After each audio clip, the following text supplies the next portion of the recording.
It's 44 reasons that capitalism is unredeemable. If I had the choice, would retitle it 44 Reasons Capitalism is a Death Spiral.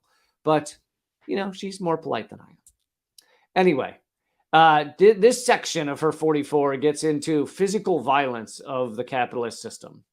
And number 23 is land enclosures around the world during any transition to capitalism. And obviously, every society had to transition to capitalism because it's only been around for a few hundred years. It didn't just arrive, and you had to go into it.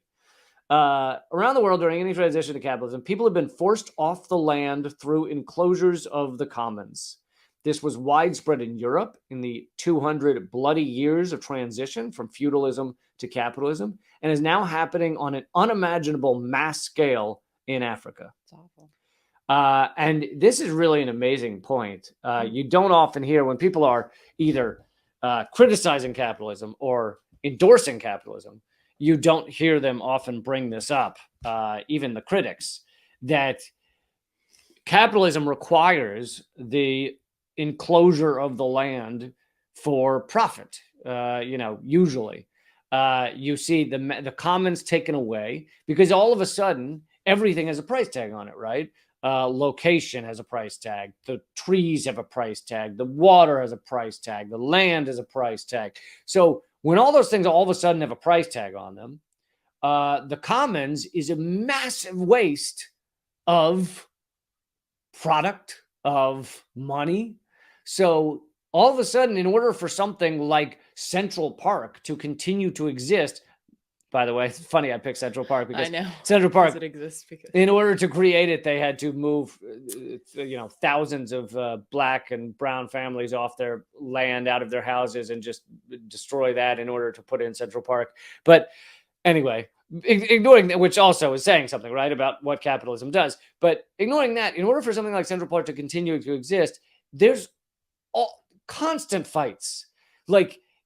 And in other places where something's not as iconic, Central Park is now kind of iconic, but in other places where the park or the area, the green space is not as iconic, it might last 20 years, 50 years, but eventually someone gets the idea that it'd be a really great idea to gut this, to put in high rises and cover it and cover it with these new whatevers, and all of a sudden we can make a lot of money.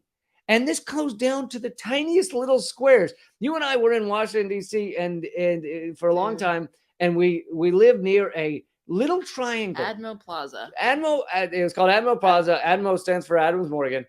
Little tiny triangle. It's still, you can go see it right now. It's still under construction, but little tiny triangle that was left for the community. And it was left for the community for a reason, a perfectly capitalist reason. It was left for the community because a bank had been proven to be racist and have racist policies, redlining and the such.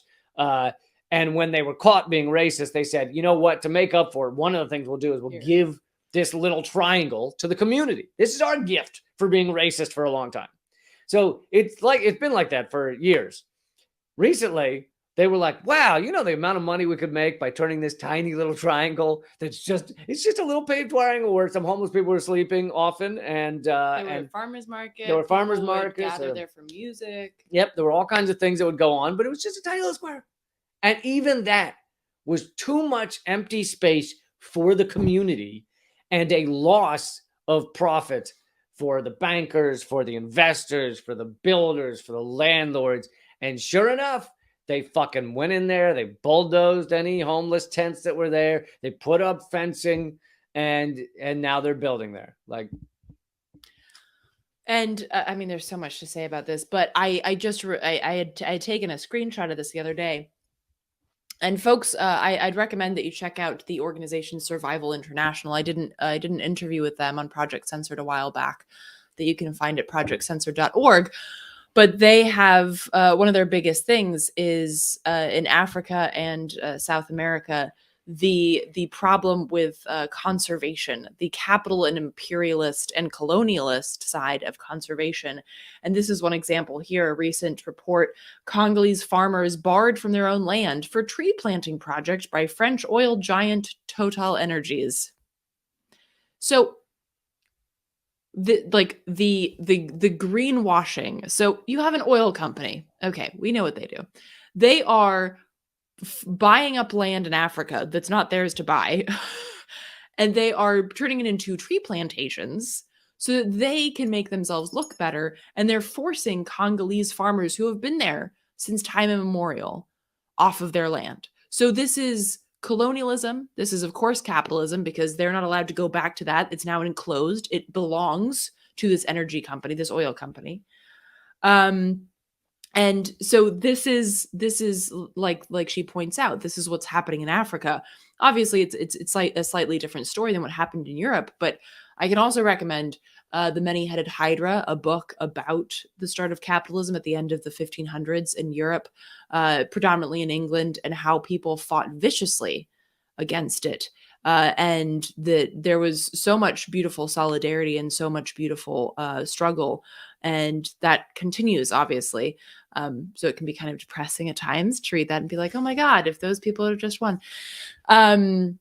There's also some beautiful parallels between, or not beautiful, horrific actually, between the advent of capitalism and the witch trials, because women had so much power in these communal spaces that were a threat, not just to capitalism, but to the church. So yeah, but I think like this is, like I said, there's so many different fucking threads I could pull on, and we could have this whole hours-long conversations. We can keep going. No, because eventually I'll just pass out and hit my head on the fucking table, and then you're gonna have to take me to the doctor, and then it's gonna be but I'll get to blame capitalism. You can blame capitalism. But yeah, so I think that those are some really important threads that I would recommend that you pull on in your own time. You could check out projectcensored.org to hear that interview with Survival International about the colonialization of conservation.